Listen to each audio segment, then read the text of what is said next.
আলহামদুলিল্লাহ দর্শক সবাই কেমন আছেন? আশা করি সবাই ভালো আছেন। আমি আলহামদুলিল্লাহ ভালো আছি। আজকে আমি চলে আসলাম কিশোরগঞ্জ জেলা বাইজিতপুর উপজেলা বাইজিতপুর বাজারে। এখানে প্রতি রবিবার হাট বসে। এই হাটে ব্রিজের উপরে এবং ব্রিজের আশেপাশে প্রতিদিন বিভিন্ন রকমের ফল ফলাদি এবং বিভিন্ন শাক সবজির গাছের চারা উঠে। এখানে সবাই অত্র এলাকা থেকে আসে বিভিন্ন ধরনের ফল ফুলের গাছ রোপণ করার জন্য, কিনে নেওয়ার জন্য। তো দেখেন এখানে কিন্তু মোটামুটি সকল ধরনের গাছই পাওয়া যাচ্ছে, বিভিন্ন ফলের গাছ, ফুলের গাছ এবং লাউ কুমড়া বিভিন্ন রকমের সবজির গাছ এখানে পাওয়া যাচ্ছে। তো আসলে এটা আমার কাছে অনেক ভালো লাগে, যেহেতু আমি সবুজ প্রেমী, সবুজকে অনেক ভালোবাসি, গাছ লাগাতে অনেক পছন্দ করি। তো আমাদের সমাজের মাঝে অনেকে আছে বিভিন্ন ধরনের গাছ লাগাতে অনেকে পছন্দ করে বা গাছের বাগান করে থাকে। আর যাদের সামর্থ্য আছে তারা কিন্তু ছাদে সুন্দর সুন্দর বাগান করতেছে।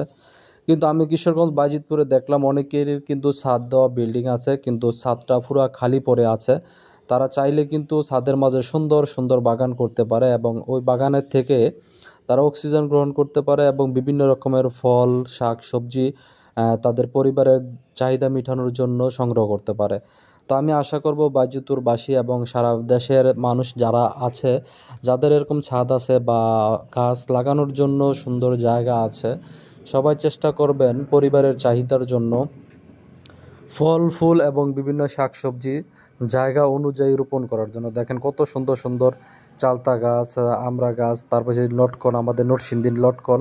যেহেতু আমি নরসিংদী, আমার বাড়ি নরসিংদীর মানুষ, কিন্তু অনেক লটকল বাগান আছে নরসিংদীর। তো এখানে দেখেন মরিচ, বেগুন, পেঁপে, বিভিন্ন রকমের সবজির গাছ এবং প্রচুর পরিমাণে গাছে উঠে। এখানে আমি দেখলাম বাজারের ভিতরে এবং বাহিরে অনেক সুন্দর গাছ উঠতেছে। তো দর্শনার্থীও ভালো আছে, প্রতি রবিবারে মোটামুটি অনেক বিক্রি হয়। দেখেন কত সুন্দর সুন্দর লাউ গাছ, পেঁপে গাছ এখানে বিক্রি করা হচ্ছে। আসলে আমরা অনেক সময় বিসি থেকে গাছ রোপণ করতে বা বিসি থেকে গাছ লাগাতে অনেক কষ্ট হয়ে যায়, বিসি নষ্ট হয়ে যায়। তো এই জন্য অনেকে শখের বশে এখান থেকে কিনে নিয়ে যায়। তো এইভাবে কিনে নিয়ে টবের মধ্যে আপনি আপনার বারান্দায়, ছাদে যেখানে সুন্দর জায়গা আছে লাগাতে পারেন। এই যে কত সুন্দর সুন্দর নারকেল গাছ। আসলে গাছ লাগানো কিন্তু একটা শখের বিষয়, এটা কিন্তু সবাই পারে না। অনেকে হাজার হাজার টাকা কিন্তু নষ্ট করতেছে বিভিন্নভাবে, কিন্তু গাছ লাগাতে পারতেছে না।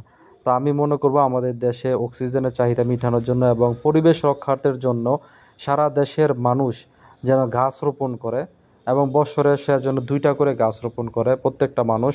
তো যদি আমরা সবাই গাছ রোপণ করি, আমাদের পরিবেশটা সুন্দর করতে চাই এবং আমাদের দেশে অক্সিজেনের চাহিদা এবং বিশ্বের যেই জলবায়ু পরিবর্তনের যেই একটা দিক নির্দেশনা চলতেছে, এটা যেন পূরণ করতে পারি। সবাই ভালো থাকবেন। আল্লাহ হাফেজ।